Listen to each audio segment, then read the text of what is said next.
What's up, y'all? It's Joe Master Lee. And Lulu. All right.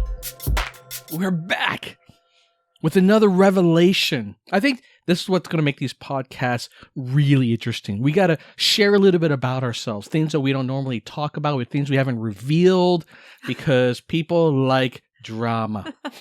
Oh my. I think for this to be interesting, we got to share a little bit of a personal story. So I'm going to share today a story. I think I've told you about this before, but I never really got into the detail, which is, how did I make my first $1 million? How did I become a millionaire by the time I was 28 years old? I know you mentioned that on our last podcast, and I'm like, what? How come we're not rich right now? There's what a big the hell happened? Are you not happy with what I provide in our relationship? No, of course I'm happy, John. But you said million. Well, I mean, even since then, I already made another $1 million. It's not about the money. That's just it. That's the one thing I think you and I still have a disconnect on, which is, what does money mean? Like, I think for you, like, money means, well, I got to flaunt my Gucci. I got to walk around with my Louis Vuitton garb on my dog. Like, to me, like, I don't care for any of that stuff. Money means something very, very different for me. It doesn't have to be like that. To me, too, it doesn't have to be like that. Is it really necessary to wear Louis Vuitton or Gucci just to... Women. Where's my wife? What? No, I'm telling you. What did you do, my wife? Babe, I love brands, but it doesn't mean that I will die to like... I don't know. If I could go show videos of those points where I'm like, you don't need that. You were very good at acting. Oscar-winning performance of like you're dying. Of course I would love to have it. Right? That's the truth. I would love to have my Chanel purse. Well, therein lies the difference. Because for me, I don't care for any of this stuff. I don't care about flaunting wealth. But yeah, of course. You don't even wear our wedding ring. Whoa, that's a different story. I just don't like jewelry in general.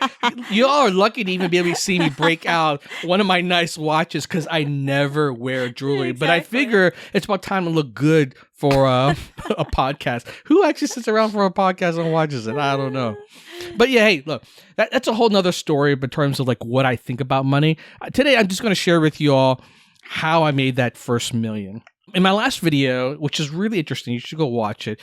It was based on some of the things I learned early on in my career and my life in terms of like what it takes to be successful. And that's always driven me to be very hardworking and to really kind of develop the skills that it takes to be, to basically earn that first $1 million. But the really interesting thing is that a lot of people just assume that I made my first $1 million in the video game industry. And it actually wasn't. It wasn't even making video games at all. Oh, wow. So what is it? Selling some... Selling something else, definitely. Something else? Yeah. You're selling your body? $1 million? Really? You think so? Wow. You think very highly of this Asian dad vibe. What do you mean? When you were in college, you were really hot. That's I saw true. a photo. Yeah, you're right, baby. I was You were in good shape. I went to the gym a lot, baby. Yeah. Oh. What happened? Transference of time from physical to mental. That's where I spend most of my time right now. I'm going to get back in shape. I promise you, babe. I promise you. I will. Right. But my point is this, right? Yeah, I did not make my first $1 million from video games, but it did inspire me to go make that money. So this is what happened, right? As you know, I started off my career in the video game industry. That was what I wanted to do. I broke into the game industry, which is very, very hard to do. And I did that for a good number of years, and I worked at some pretty well-known brands at the time. Like, I was very lucky to be able to jump on some very big games, like Tomb Raider and The Elder Scrolls, which is like one of the biggest, RPG franchises of all time. We probably know nothing about it because it's just geek talk. But I had actually got tired of the gaming industry. And let me explain. Like, I didn't get tired of games, but I got tired of making games that actually weren't social by nature. Because back then, the internet was just kind of taking off. Very, very early phases. So you really couldn't play games in a way like today where everything's connected. And that's the kind of games I like to play, like with other people, right? So I decided to take a little bit of a detour. I left the game industry to go work on some other projects. Right. And that's when I did my first startup. I joined with two friends of mine. Well, they eventually became two friends of mine, but they both went to the University of Virginia, which is where I went, right? Mm-hmm. We were going to build a RSVP system. In other words, the ability to invite a bunch of your friends together for a party, and then they can RSVP if they're coming or not, set the location, set the date, and they will remind people. Like something that today you're like, oh yeah, everyone does that online. Who doesn't? Right. No, but back then didn't exist. So if you can imagine, you had to call people up to coordinate, or you had to send text messages, and most people didn't even use text messages back then. It was very hard to coordinate parties. Really, really hard to do. Right? So one of my friends, he's like, I want to create something like this because, I like to plan big parties and my friends get together. And I was thinking, you know what?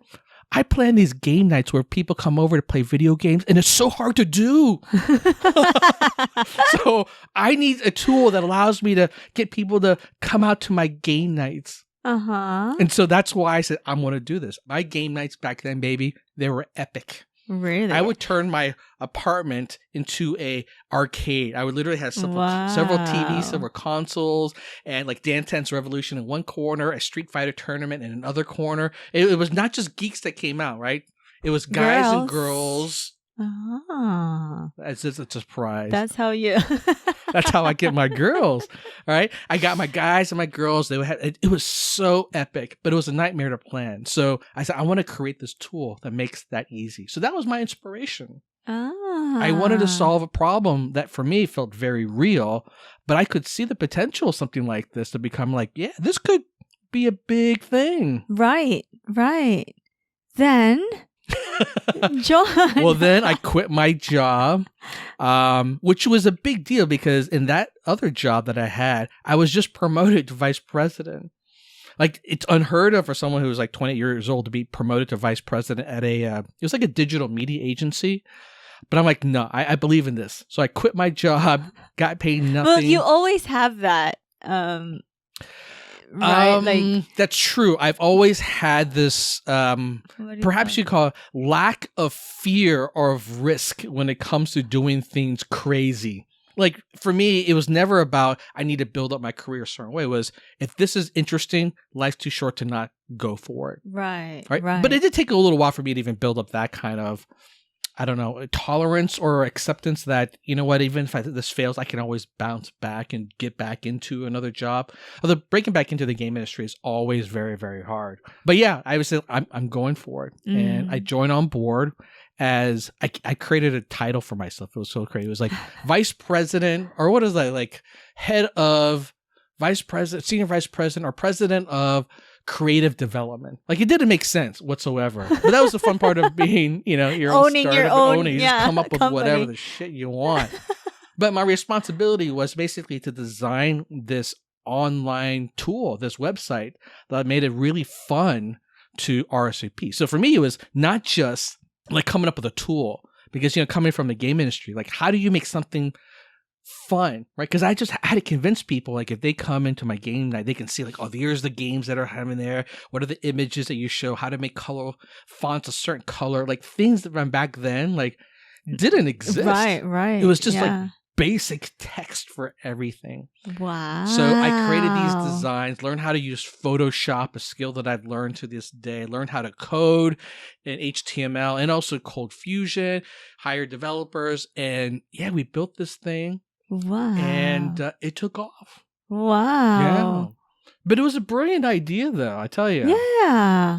You have to think of it this way, right? And this is something that I think a lot of people who do startup ventures, they don't realize. And why even today, I don't ever think about building a startup unless I think about this one thing. What's that one thing? How about I tell you what that one thing is?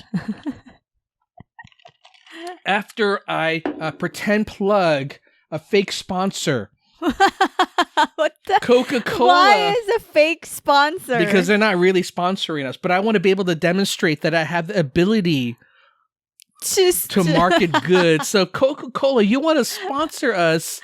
Oh my god. Oh, baby, drink this. Drink this in a sexy way, so In a that sexy way. Coca-Cola thinks that Coca-Cola, Pepsi. I honestly don't care what it is. Inside is a Coca-Cola too, so Drink that in a drinking way that makes Coca-Cola. Coca-Cola go like, oh yeah, we want to sponsor this. Right. Okay, ready? Well, I'll go.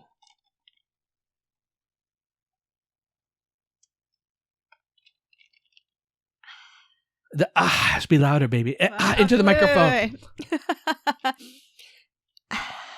Oh, yeah. Wow. That's Okay. adult. That's an adult advertisement. I don't think they can put that out. It's Yes, too you can. sensual. This we put out on Coca-Cola's OnlyFans site. That's what we're promoting right now. You smart ass. You are very good at marketing. All right, back to the story here. What was I even talking about? You get confused with Lulu. Lulu turned me on Lulu's too hot. Is it too hot? Okay, so yes, my startup venture, which we call pleasersvp.com.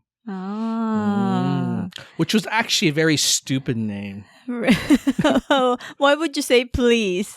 RSVP is actually a short word, I think, for French, which literally means please. Please. RSVP. So it's like, please, please. Like, now you're desperate. Now you're... And please come to my game night. Like, yeah, no. But hey, didn't matter. The point is that we got it off the ground. And the one thing that made me go like, oh yeah, this will absolutely take off was that it had built-in marketing. It's so important. Like if you're doing a startup today, to think about not just how cool your product is, but like how can it go viral? How can you get people to use your site? Because the one thing you don't have at a startup is money. Like you're going to spend all your money just building stuff.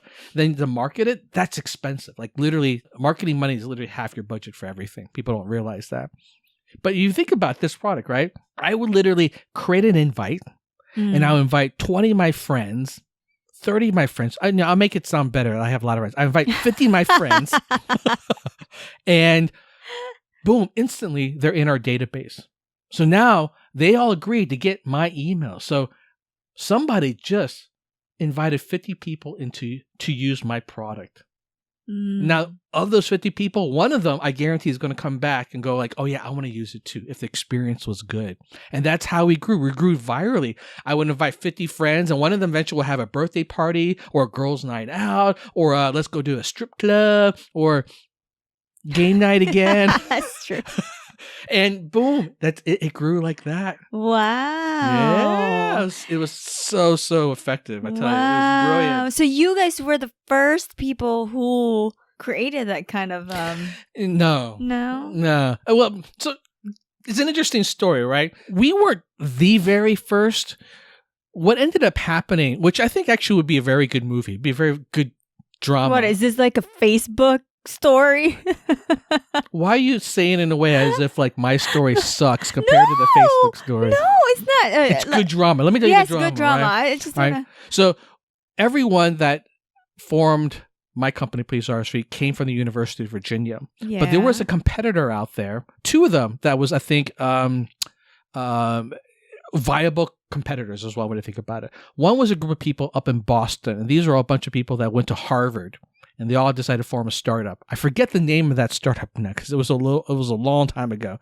But the other one was a bunch of Stanford alumni that formed another one called Evite. And so we were competing all three. But the way it worked was that we kind of all launched a little bit locally, right? Because that's how virality grows. It's you and your friends and it spreads. So they were growing in California. Another one was growing in Boston. We were growing in Virginia. The one I think that most people probably knew about, although they're no longer around either, was Evite. Evite grew to really, really big, maybe raised. But I heard of that. Yeah, they were one of the big ones.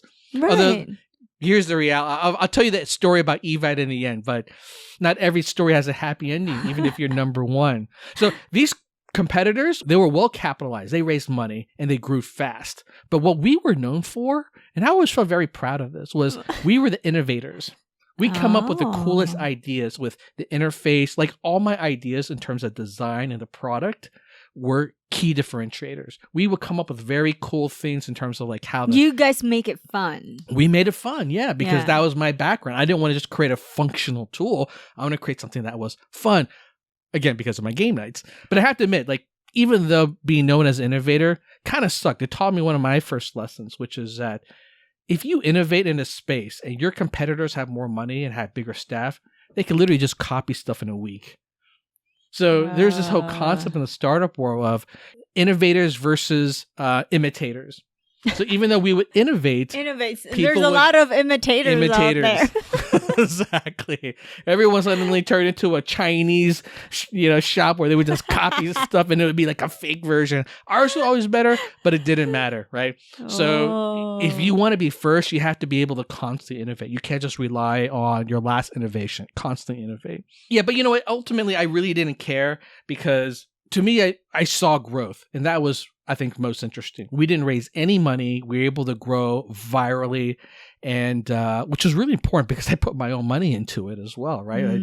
I was living at that point in a really nice apartment. Actually, I think even bigger than where we live here now. It's almost like 2,000 square foot. I don't know why I got such a big place. That's why I can have those arcades. It's because you like to have a game party. That's the reason why to get apartments so big is to be able to turn it into a giant arcade. Yeah. Maybe.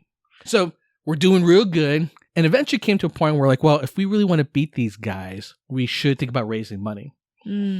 And we had several options, right? But the one that was most interesting was this one company that came to us as, you know what?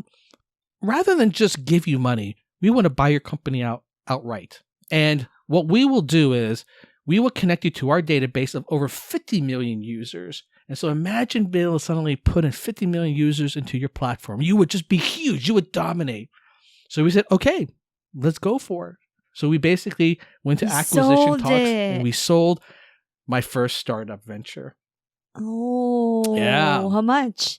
Well, let's just say that's how I made my first million. It's an interesting story in itself, and I'll get into that in a whole nother time because I honestly did probably one of the dumbest things in that negotiation. And I guess you guys are just so excited, right? When you probably we heard took the a lot money. of risk in terms of like how we did the deal. And it's actually the main reason why I decided to go back to grad school to get my MBA afterwards, because I wanted to learn how to become much more savvy on the business side of things. The thing is, like back then, even though you know me now as someone who's very business savvy, back then I was much more creatively driven. And I think I did a lot of bad business decisions. So, but you know what? I honestly didn't care. Like, here's the thing about money, right? And I'll share a little bit of my thought of it. Is like, even though I made my first million, all I did was go out and buy my dream car, which was a Porsche. And then I bought my gigantic screen TV, which back then was like I think 40-some inch CRT TV, which is this gigantic, huge box. So it's effing heavy as hell. Right. And I got my own place and I was like, that was it. I was like, what else is there for a guy to want? Like, I didn't want anything more. Like, I mean, bigger TV, better car, but like, I'm not into those things. I was just hungry for the next experience. Something is missing. Where's the girls? I could get girls. That wasn't the problem. Settling down wasn't, it's not something I thought about till I met you. Oh. But yeah, it was a brilliant move. I'll tell you. This company, by the way, was a company called Lifeminders, who was also based out in Virginia. So they're still... No, they're dead. Oh, like what? Wow. Let's just say they blew through a lot of money. And in fact, they were most well known, and I will show you the commercial for it. Really? They bought a Super Bowl commercial, and those commercials are the most expensive in the world. Right. And they were happy to tout it was the worst Super Bowl commercial ever designed. And they weren't lying.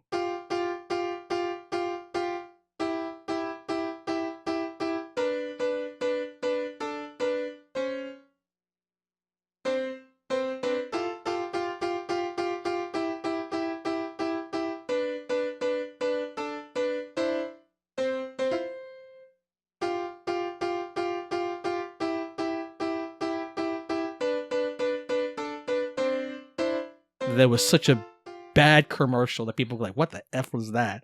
But they were good at marketing. And we knew like, man, this was going to be a really, really good fit. So the three of you agreed to sold your company. Sell the company? Yeah. Yeah.